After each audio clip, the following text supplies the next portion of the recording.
Bonjour Fabienne Duel. Bonjour. Alors vous êtes, romancière, auteure, écrivaine. Qu'est-ce que vous préférez ? Je me suis habituée à écrivaine. Écrivaine, oui, parce que c'est un mot qui gratte un petit peu et ça rappelle la plume sur la feuille. Donc j'aime bien. Oui, c'est ça.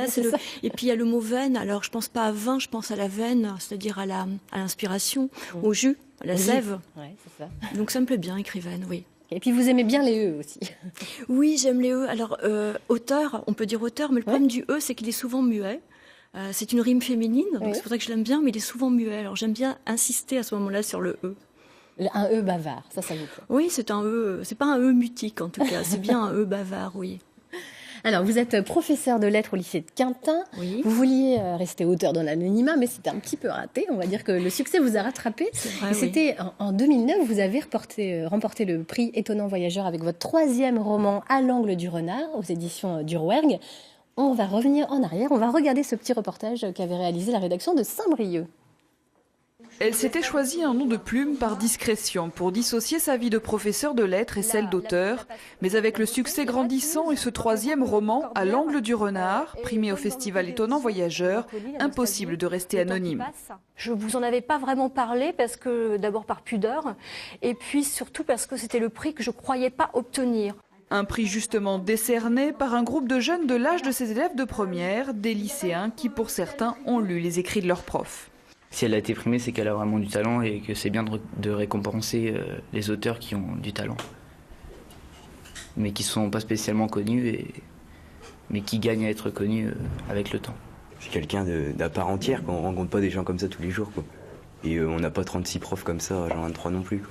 Il y a quand même une passerelle qui se fait entre l'écriture et l'enseignement des lettres. Et je me souviens très bien que quand je suis passée à l'acte pour moult raisons, c'est aussi parce que je trouvais qu'on malmenait un peu trop les lettres. J'avais vraiment envie, moi qui passais mon temps à expliquer, à analyser les autres, les auteurs, je voulais aussi me dire mais je peux moi-même écrire. J'avais envie de passer de l'autre côté. C'est dans la véranda de sa maison, inondée par la lumière du jardin, que celle qui petite aimait raconter des histoires passe de l'autre côté. Du côté de cet Arsène le rigoleur, ce paysan taiseux qui tout d'un coup voit débarquer sur son territoire un couple de nouveaux riches et leurs enfants. Un meurtrier qui a conquis le jury de Saint-Malo.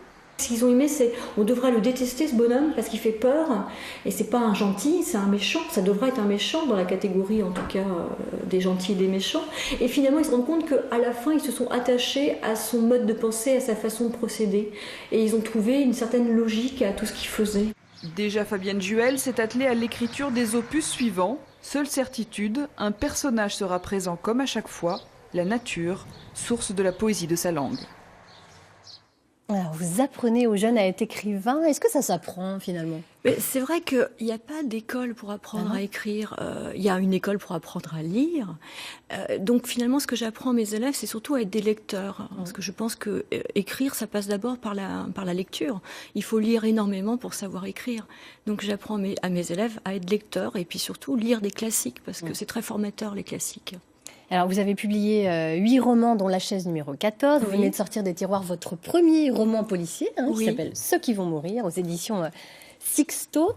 Pourquoi vous vous êtes lancé dans cette écriture noire pour la première fois ? C'est-à-dire que j'écris toujours un peu noir, mais sans me cataloguer écrivain du noir. J'ai une écriture plutôt blanche, mais je traite de sujets noirs. Et là, cette fois-là, j'ai osé le noir. Et donc, j'avais envie de sortir ce roman du tiroir parce qu'il était écrit il y a quelque temps. Et puis, je voulais vraiment qu'il ait un droit de citer ce livre aussi, parce que ça fait partie de mes facettes. D'accord. Alors, racontez-nous un petit peu l'histoire, l'intrigue, juste pour nous en donner un peu l'envie. Ce qu'on appelle en anglais le pitch. Le teaser. Le pitch, oui. La francophonie s'est terminée, donc on peut peut-être parler anglais. Non, le pitch, alors moi je vais pas dire c'est compliqué. C'est compliqué pour un auteur de résumer son livre. Oui. Mais tout commence avec une femme qui se rend compte qu'elle provoque des morts autour d'elle de manière de parfaite inconnue qui meurt. Et elle se demande si c'est pas de sa faute de l'avoir croisée ou de lui avoir parlé aurait provoqué cette mort. Elle en parle à sa grand-mère qui lui dit très vite « Ah, mais c'est parce que tu as le don ». Il dit, mais c'est pas un don, c'est une malédiction. Il dit, non, t'inquiète pas, ce don-là, on l'a, c'est pas pour la vie, il y a tout un protocole pour s'en débarrasser, mais moi, en tout cas, ce don, la grand-mère lui dit, ce don, il m'a sauvé la vie. Donc, on va avoir la narration de la jeune femme qui essaye de comprendre ce qui lui arrive, et on croise la narration de la grand-mère qui, elle, explique qu'elle est une rescapée des camps de la mort, en tant que gitane déportée. Et c'est à ce moment-là qu'on découvre que être faucheuse, parce que c'est ça, c'est une confrérie de faucheuses, c'est un peu ancré quand même dans les histoires de la Bretagne. Donc c'est ça vous aussi. Vous inspirez aussi des légendes bretonnes. Forcément, j'habite un territoire marqué par ces contes et légendes. J'ai lu Anatole Lebras, Contes et légendes de la mort en Bretagne armoricaine, et c'est quelque chose qui m'a beaucoup, beaucoup marqué. Je lis régulièrement de ces histoires-là, et je suis imprégnée par ces histoires de faucheuses, d'encous, de morts. Enfin, on essaie d'apprivoiser quelque chose qui nous fait peur. Voilà. Est-ce qu'il y a d'autres histoires qui dorment dans vos tiroirs et qui ne demanderaient qu'à sortir maintenant? Oui, j'ai d'autres polars de ce que je pourrais cataloguer d'écriture encore noire. Je les garde. Un jour, j'aurai peut-être, quand j'aurai plus d'inspiration, pour le moment j'en ai encore pas mal, mais si j'en ai plus d'inspiration, je ressortirai les vieux livres du tiroir, les vieux manuscrits, oui. Alors, vous êtes aussi membre du jury Louis Guillou et à l'initiative d'une manifestation littéraire à Quintin, le livre de caractères, dont la 2e édition vient de s'achever. Oui. Quel regard vous portez aujourd'hui sur la création littéraire bretonne ? J'essaye de pas trop m'ancrer dans cette. Nous avons invité des auteurs qui sont à la fois des auteurs bretons, mais pas forcément. Je les invite pas parce qu'ils sont bretons. Je les invite parce que j'aime leurs livres. Je pense à Marie Le Gall, qui est une auteure qui est une excellente auteure et que nous avions invité à une table ronde la semaine dernière. Il y a énormément de maisons d'édition en Bretagne. Et puis il faut pas oublier aussi que le Goncourt des lycéens est né à Rennes. Donc c'est vrai qu'il y a un vrai terreau. Hein. Il y a des gens qui aiment la littérature. Des gens qui aiment lire, et c'est très foisonnant finalement en Bretagne. Et puis c'est une terre qui est inspirante.